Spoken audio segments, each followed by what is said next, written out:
কাছের এক বড় ভাই হঠাৎ করে কল দিয়ে বললেন বাফেটে যাবেন কিনা। আমিও রাজি হয়ে গেলাম, কারণ কয়েকদিন ধরে বাফেটে যেতে মন চাচ্ছিল। তো তিনি বললেন বাফেট লঞ্চে যাবেন।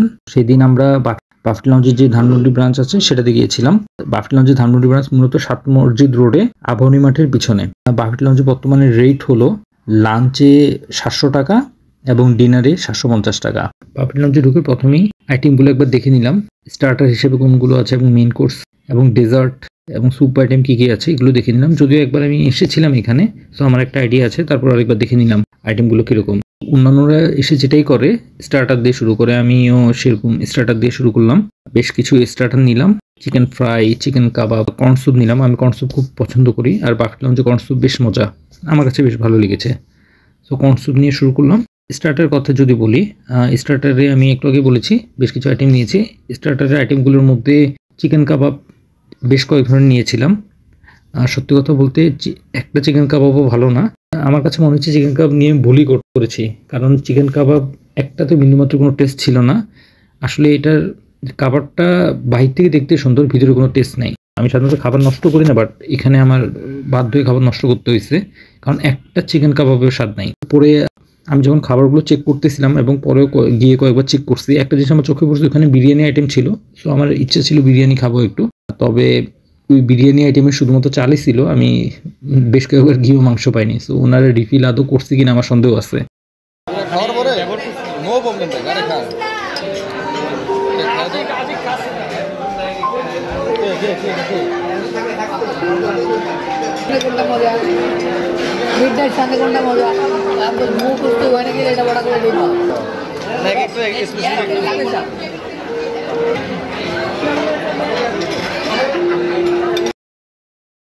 স্টার্টার কমপ্লিট করে আমি মেন কোর্সে চলে যাই। মেন কোর্সে ওদের বেশ কিছু মিট আইটেম ছিল, সেগুলো ট্রাই করি। আমার কাছে ওগুলো অ্যাভারেজ লেগেছে।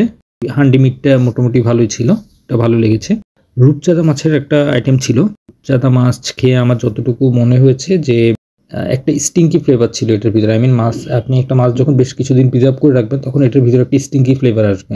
আমার কাছে এটা খেয়ে অনেকটা সেরকমই লাগছে, যে একটু স্টিঙ্কি একটা ভাব আছে। সো ওভারঅল রূপচাঁদা মাছ আমার কাছে ভালো লাগেনি। তো অন্তত তারা একটু রূপচাঁদা মাছটা বেটার করতে পারতো, কারণ আমি সামগ্রিক অন্য কোনো আইটেম দেখিনি। হ্যাঁ, এখন আপনারা অনেকে বলবেন শুধু মানে নেগেটিভ কথাগুলোই বলে যাচ্ছি। বাফেট লঞ্চে কি ভালো কোনো আইটেম নেই? হ্যাঁ, বাফেট লঞ্চে ভালো আইটেম আছে। বাফেট লঞ্চের ভালো আইটেমগুলোর কথা যদি বলতে হয় তাহলে সবার আগে বলতে হবে কর্ন স্যুপ। আমি গতবারও খেয়েছিলাম, এবারও খেয়েছি কর্ন স্যুপ। কর্ন স্যুপটা আসলে অনেক মজা, থিকনেসটা ভালো আছে, ভিতরে আইটেম ফিলিংগুলো ভালো আছে। তো আমি কর্ন স্যুপ খেয়ে অনেক এনজয় করেছি, আমার কাছে বেশ ভালো লাগছে কর্ন স্যুপটা খেয়ে। বাফেট লঞ্চের সবচেয়ে মজার আইটেম সালাদ আইটেম। ওদের অলমোস্ট 90% যে সালাদ আইটেম ছিল এটি মজার। আই মিন ওদের সালাদ আইটেমগুলো এক কথা ওয়াও, সবগুলো সালাদ আইটেমই প্রায় মজার। আমি এবারে বাফেটে গিয়ে প্রচুর সালাদ খেয়েছি। আমার এটা একদিক থেকে স্বাস্থ্যসম্মত ঠিক আছে, তারপরেও আমার কাছে সালাদ আইটেমটা বেশ ভালোই লাগছে, বেশ মজাদার।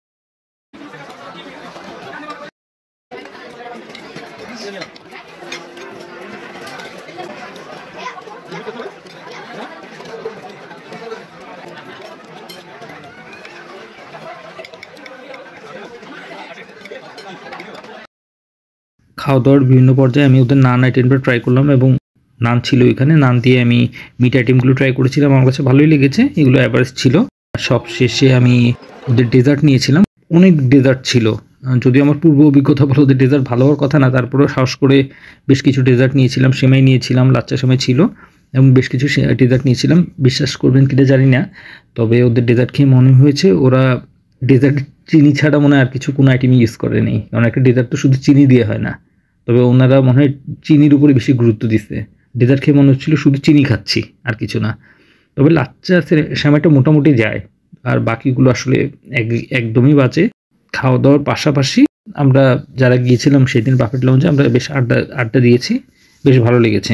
খাওয়া দাওয়া শেষ করার পরে আমি কফি খেয়েছিলাম।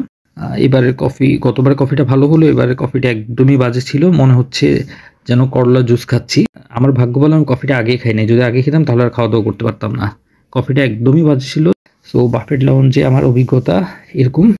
যদি প্রাইসের কথা চিন্তা করা হয় তাহলে অন্যান্য বাফেটগুলো হচ্ছে এটা বেশ লোয়েস্ট প্রাইস। তারপরেও আশা করব আপনারা বিশেষ করে চিকেন কাবাবের যে সেকশনটা আছে সেটার দিকে একটু নজর দিবেন, কারণ ওটা আসলেই খেতে মজা না, একদমই বাজে। ওনাদের যে বিরিয়ানি আইটেম আছে সেই আইটেমে আশা করি ওনার টাইম টু টাইম মাংসগুলো রিফিল করবেন, কারণ বিরিয়ানি তো শুধু চাল দিয়ে হয় না, সাথে মাংসও থাকতে হবে। এটাই তো